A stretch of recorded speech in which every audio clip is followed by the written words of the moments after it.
I'm Tiffany Lorraine, the resilient mother, and this has been quite an experience just getting this interview to happen with all the tech. So look, yay us for being resilient and making it happen, Emma. Um, Woohoo! Let me introduce Emma. This is Emma Farek, and tell me a little bit about yourself and what brought you to our summit. My name is Emma Farrick. I'm the owner and founder of Elf Operations. I'm the mother of two beautiful little girls, and I am a systems and operations strategist. And I guess kind of what drew me to the summit is I feel like if you're going to be an entrepreneur and you're going to be a mom, you have to be pretty resilient and being there for our kids, making it happen, and shaping their future. So, Yeah, the mothers shaped the future. Resilient Summit, shaping the next resilient generation is what we're all about. So, how are you resilient? How is what you do applicable to our theme of resilience?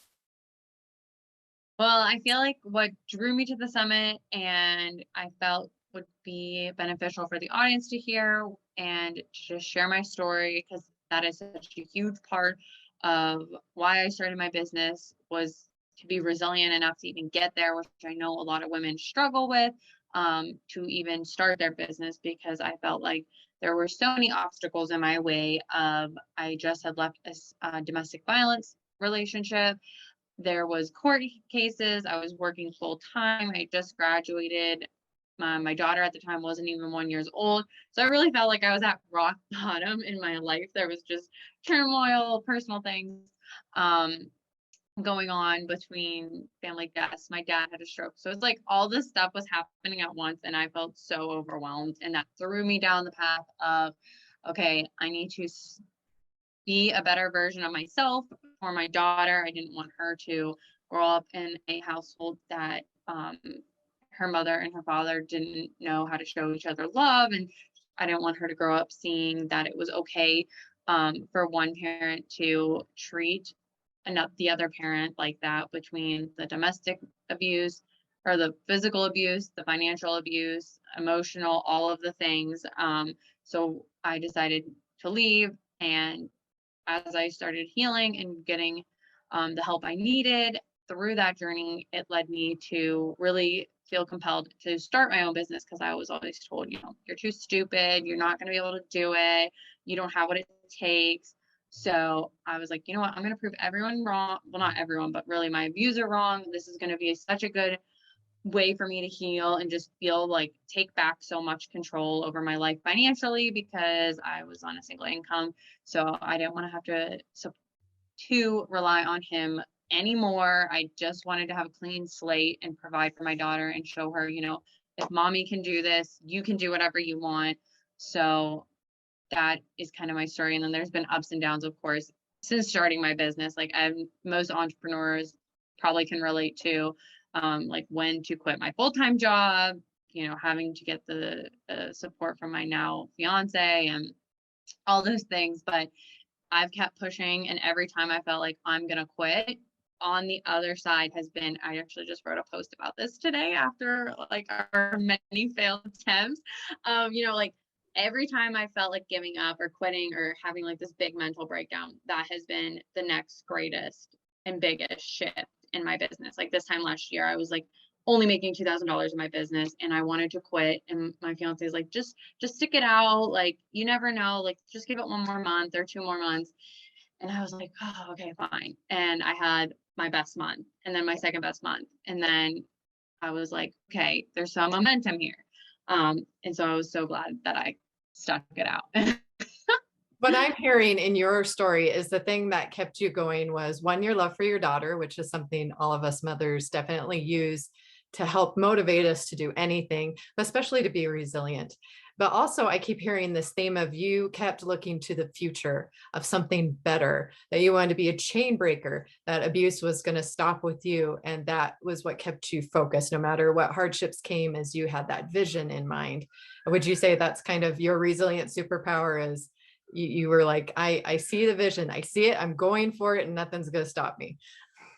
Sometimes it's like it was hard to see the vision, and I know a lot of women that I've spoken with since then, it's hard for them to see their vision clearly when it's all like because, we do this for our kids, but then there's days that, like today when we were trying to record earlier, our kids make us want to not do it, because I've had that thought of like, it would just be simpler if I didn't have this business and I was a stay-at-home mom, especially because I just had my second 3 months ago. So going back to work after that, I was like, it would be easier to just quit, but I would know I'd be unhappy. I wouldn't be able to impact other women's lives. I wouldn't get to I wouldn't feel fulfilled. So yeah, I feel like a big theme of that is I didn't want to be another statistic. So a phrase I always have is like, I wanted to thrive, not just survive. And I just kept Who doing that. doesn't need to hear that right now? We need this positive news. We need to know Yep. that there are heroes' journeys. There are success stories coming out of all of this. And what I love best is your example of leaving the abuser and getting help, what you needed, and sticking for it. Because too often people stay because they just believe the things that are being dumped at them to keep them down and keep them controlled and keep them codependent. I've experienced some abuse myself in my relationships, and not completely evident at the time. Yep. And some of it not intentional. Generational patterns definitely need to be broken there. And I'm a chain breaker as well. So what would you say to a woman that's down and that doesn't know what her resilient superpower yet, that can't quite see that vision yet, and is just in a moment of needing some inspiration or motivation to keep going? So I feel like one of the most recent things said to me was like from a coach that I have now. She was like, and my fiance said something very similar to me when I was starting, was if you could see what I see in you, like you wouldn't be doubting yourself. Like if you need to borrow some of my belief in you, do so. And I was always like, oh, that's so good, because when I'm being hard on myself, there's other people on the outside looking in who see things so differently. So your biggest critique is you, and most of the lies that your head is telling you are just to keep you small. It's not. It's scared to go to that next place because you've never been there. And I always tell Charlotte this, like my daughter, the hardest time is the first time. It gets easier every time. Like the first sales call I had was the scariest. The first time I went live on Instagram or Facebook was the scariest. The first time I was on a podcast, like all those things that come up, like, but it's once you do it so many times, it's like you start to believe, oh yeah, like the grass is greener on the other side. Like it's not a lot. It's not like my subconscious is just trying to keep me safe, like all that stuff of, it doesn't want you to go where you haven't gone because it's scared. Like, but it is better if you have faith in yourself. Well, and also, if you know how the brain works, we have patterns in our mind. So it's Right. really a pattern from something in the past that could be as far back as childhood. It's not real. You Right. can't. What happened in the past isn't real anymore. It's a memory. It's just a pathway, a pattern that can be broken.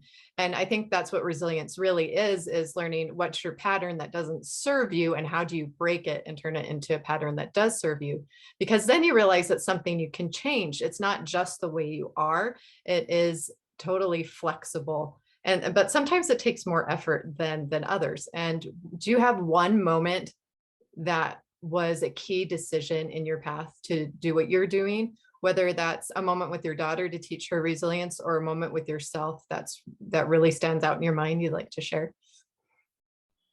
Yeah, I feel like the first year in business was so hard for me because I was still so fresh in the healing process and dealing with just trying to break free from that abuse and that mental gunk. Like you said, it's all about changing your thoughts, but I hadn't learned all of the like skills that I have now from like a lot of the women that I've met online, because of their business. And I hadn't really learned to love myself or to, you know, it was a lot of work, like you said, like being hyper aware of my own patterns, my bad patterns, and being conscious enough to be like, oh, I know what I'm doing here. I'm trying to sabotage, because I would do that with my now fiance all the time. And whenever things got hard in business or in life, I would dump on him. Like I would full on attack him and just like dump on him. And there was one time I remember specifically, like, I had put a bunch of like I invested so much in my business to start, like, because I heard, from coaches and experts, like, you have to invest to grow, you have to invest to grow. But I had nothing to invest really, because I was paying all this money into, you know, student loans, daycare, things like that. So it was like this one moment where I was bawling because I felt like so attacked from my abuser still. I was trying to juggle everything, just like felt on the weight of my shoulders. And I was like, you know what? Stop feeling sorry for yourself. You're not, like, people go through worse. Yeah. I kind of just had to tell myself that. I was like, stop feeling sorry for yourself. You can be a victim and you can stay in victimhood, or you can put the work in that you need to put the work in. So I was like, I just was like, I had to really focus the next couple months and be hyper aware of what were my sabotaging behaviors, especially with him, and just be totally vulnerable and be like, look, this is what's happening. I don't know how to fix it. Can you please help me? Because I didn't want help. I didn't know, but I didn't know what to do. Yeah. What would you say to somebody that's about to break through the other side, that's about to leave an abuser? What could you say to them to give them encouragement to do so and to know that they're worth more than how they're being treated? That's so heavy, because there's so much and there's so many different things you want to say to people, because a lot of women, it took me a lot of tries. So don't feel embarrassed if you have tried before and it didn't work. The average, I believe, statistic is it takes people, women or men, if you're in the situation, 7 times before you can actually leave. Like, I moved my stuff out multiple times, went right back, but it was hard. But there are resources, there are people there are resources who actually want to help you, and you are worth so much more than what they're telling you. They've isolated you to make you feel like that. And if your gut is telling you that something's wrong, you should probably listen to your gut and stop ignoring the red flags, because that's what I did for such a long time, is I ignored all the red flags. And I just was like, okay. And I would say, like, it's me, because he would say, it's you. You're the crazy one. You're the one who needs to go to therapy. Like, And it I was on. even in therapy and Mhm. hiding it from the therapist. So it took a lot of just acceptance. You have to be able to accept it first, and then really commit to going through it, because it is going to be an uphill battle, but you can make it through. Like, the courts, I know, suck sometimes. Some people won't believe you. Like, I've had problems with police officers. I've had, Mhm. you know, public attorneys. I've had other paid attorneys that have, like, given me crap, and I'm like, I know in my heart and I know in my gut that this is what I need to do, and that this is the path, even if it's the path less walked upon or less chosen, that this is right for my situation. So if you know it's right for you and your family and your kids, then just keep at it, and people will start to see the truth. Yes, that's something I've experienced myself, is just holding out with the truth, and the truth will reveal itself in time. So just hold true to yourself despite what you may or may not know is going on in some cases. Yep. But what would you say to them being on the other side? Like, that it is going to be hard, but it's worth it, right? Oh, it's so worth it. I look back at the past 3 years where I was at the lowest of the low, and then, like I said, I just had my second. I'm getting good emotional because I'm still hormonal, but, like, looking back at all this hard work, and, like, I'm about to take a couple of trips this year, and it was, like, on my bucket list to take trips with my kids and have this business, and it's like everything that I've worked so hard for in the past 2 years is finally coming to fruition. Like, I'm not going to say I'm out of it, of the court stuff, and I'm out of it, because I'm not. We're still in the I'm thick of not it. either. Exactly. Like, I got a letter today that we have to go back to court in August after all this stuff, but it's like, I'm in a place where I'm so comfortable with me that I'm not going to let his stuff get to me anymore. And, like, I'm rooted in myself. So once you can get to that point where you're like, I feel good with me, you're going to start to see all these changes, and it will get better. And you just have to be, for me and a lot of other women that I've talked to who've gone on the self-healing journey, especially with entrepreneurship, when you have your goals in mind, and you have those at the forefront, not like, and you just work at that, your path just opens up. And when you're starting to think of like that, it'll start happening. I don't know. That sounds really like woo. And I thought that was woo when I first started. But once I stopped resisting it, it started to work. And I was like, okay, I guess I'm going to trust it. If all I have to do is change a thought, why not? What kind of practices did you do to become mindful of that? What were some of the healing practices or tools that you used that helped you be resilient and helped you to now be going from surviving to thriving? Yeah, I just laugh because I have a little mini Instagram series that's called Thrive Over Survive. So I use that term like quite a bit. There has been a lot, and I really am so thankful that for the women that I've met, like I've mentioned before, because they opened my eyes to it. Like I worked as a VA for this woman who does what she calls inner healing sessions. So it's very spiritual based, and she coaches people how to conduct these, not, and will set, like they have these sessions with women who or men, whoever, to help them really get in alignment. And it's all about your religious beliefs. So I did a couple of sessions like that. That's been amazingly helpful and not like mainstream, or I wouldn't have known about it. I've done rapid transformation therapy, a couple of sessions of those with a coach that I know who does that.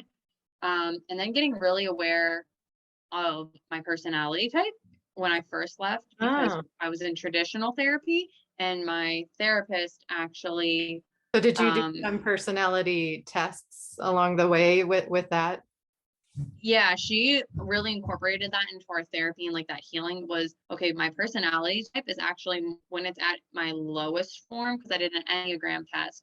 And when I'm at my lowest of like self or being, however you want to word it, um, I'm so more likely to just like be viable for other people's approval. But when I'm at my highest self, I'm just like very helpful. I'm a helper. That's like the Enneagram, I think, name is like I'm a helper. And so I really am just empathetic, and I want people's approval. And so being aware of my personality type and the subconscious, that really helped. And I read a lot of books about narcissistic abuse and just abuse in general. And that felt really good to hear, because I felt like, oh, I'm like an odd person out. Like no one's going to understand. But reading a lot of those books, it outlined their journey, and it mirrored mine so much that I'm like, oh, okay, this makes sense. And that I'm was not not, okay. What happened was not okay. yeah, It was right. My gut was right. My intuition was right. I'm not the yeah, only person this has happened to. Yes, absolutely. When I started hearing Lisa Romano's YouTube videos on narcissism, or started seeking out things, it was like, oh, check. Oh, check. Oh, check. yep, Oh, yep, that's me. Oh, well, but here's what I can do about it. Like, that's what I love too. yes, Like, there are solutions, and it isn't just you. It's not okay to be treated inhumane. It's not okay to be gaslighted and blamed and put at it's not okay. It's not okay to be controlled exactly. or to be made to feel like you are codependent, and you don't have a right to be an individual. You need someone. So it's Yes, wonderful when I hope others can be really inspired by that in your story, because I think there are so many women living below their potential that they don't understand how important they are. And especially as mothers, as we are the foundation of society, we are creating children that need to see mothers go through what you went through. And as tough as that was, and as tough as divorce has been on my kids, I am seeing wisdom. I'm seeing strength in them from seeing lessons and seeing the harder times. They appreciate what they have more. I think they're going to be a lot better for it and better prepared for whatever's coming in the world, versus they're not going to be stuck in victim mode. They're not going to be stuck in blaming right, somebody else for their choices. They're going to see that no matter what comes at you in life, you can get through it, and you get to decide what happens. And yep, and but you can't sit back. You do have to be proactive. And I think that's the other key with being resilient. And look at all the proactive things you did to get yourself there. And I'm hoping people get a little tidbit on that. So some of them were healing practices that you did for yourself. You focused on yourself. I hear that in your story. I hear Yes. being loved and motivated by your daughter and the want for family and healthy family and that example Yeah. for her. And then the vision of the future, holding to that. I hear those three things in your story. Is there anything else that you think anchors resilience to what you do? I guess the other thing is that now you're turning it around and giving back to others. Like it just didn't turn into this is my tragic story. This is my tragic past. No, this is my transformation story. This is my comeback story. Let me help you have yours, is what it feels like. So it's turned into now being a cheerleader for those that need to know they're not alone. Yeah, anything you want I listened to a lot of podcasts and hearing their story made me feel like, okay, you can do it. So I'm like, I never wanted to share my story. I was like, this is embarrassing. But once I got comfortable for the first couple times, like the first time was the scariest. I almost puked when I shared my story on a podcast. But I was like, in my gut, I could feel if this helps one person, if someone hears this and feels inspired, like, and I've had so many people reach out in my DMs from sharing it, not just women who have been abused or gone through it. I've had men reach out to me saying like fathers of daughters, like, thank you for sharing your story, like helping people become more aware. Because silence is never the answer. And keeping yourself like pretending like it didn't happen and putting the makeup on the bruises and not reaching out, like you're not helping yourself. Even if those bruises are invisible, like they're mental, not just physical. Exactly. There is mental abuse and you shouldn't have to hide it. You shouldn't be depressed. You shouldn't be near suicidal. Those are not normal things in any relationship, and those are not okay either. A broken arm is one thing, a bruise is one thing, but the mind is also very vulnerable too. And then you also talked about financial abuse. That's a control thing too, that you aren't capable of making your own money. You're not capable of anything. You need me. That's also abuse. So us that have been through it can recognize it a little bit easier. And I guess that's why we're both wanting to voice it right now, is like, see the sign, see the red flags. And when you see the red flags, run. Don't make exceptions. Don't, oh, he loves me. Oh, he'll change. Or the situation will change. It doesn't change. You can get a new house, new job, new whatever. If they're not willing to change, they don't see the problem. They're not going to change. The only person you can control is you. I guess that's the other part of resilience I'd really like to emphasize from this story is you decided to leave. You decided to better your life. You decided what you wanted and you went for it. And you didn't let anyone else decide that for you. And they couldn't. And you can control what they do. You can't control they're taking you back to court. But you can just be like centered. Like you said, I'm me. I'm going to keep living my life, doing what I do. I'm going to keep living my vision. And therefore it will happen because you're manifesting it.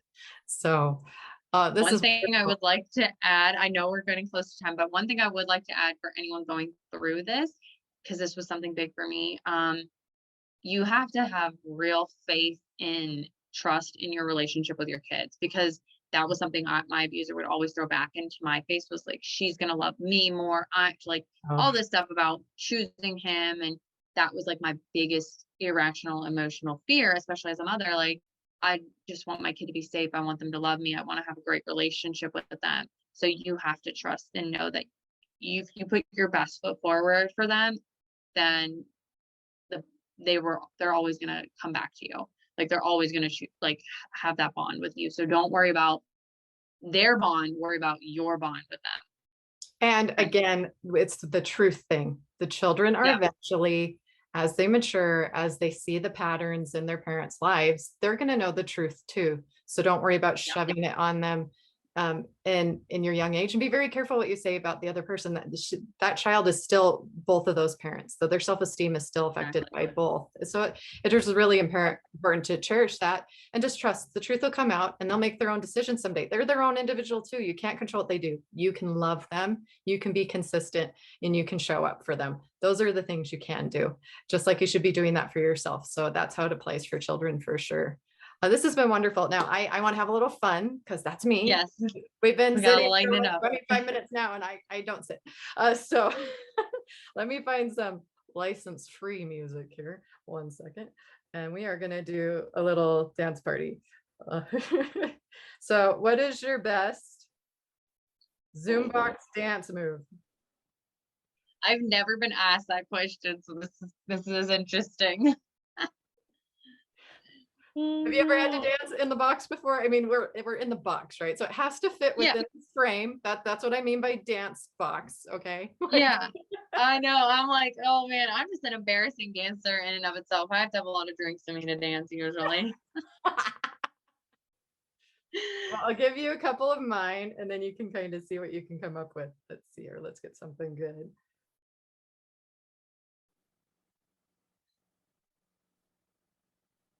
This is a good icebreaker. I should keep this in mind for like a team huddle or something. Oh yeah. Like new people. Okay, I prefer one that didn't have words. Hold on a second. There we go. That's the one I had picked earlier. All right. Oh, this is nice. All right, so this is one of mine that I like, pointing to the corner. I feel like this would be cute that I could 1, 2, 1, 2, 1, 2, 1, 2. Oh, I like that. I'm just like crossing my arms because I'm like, oh, this is what I do normally. We'll call yours the cross. I like to do this, like the wave. There you go. Let's celebrate you. Let's just dance. Life is good when you let it be. Woo! Resilience. Or you can just do fingers. Oh, that's funny. That one makes sense.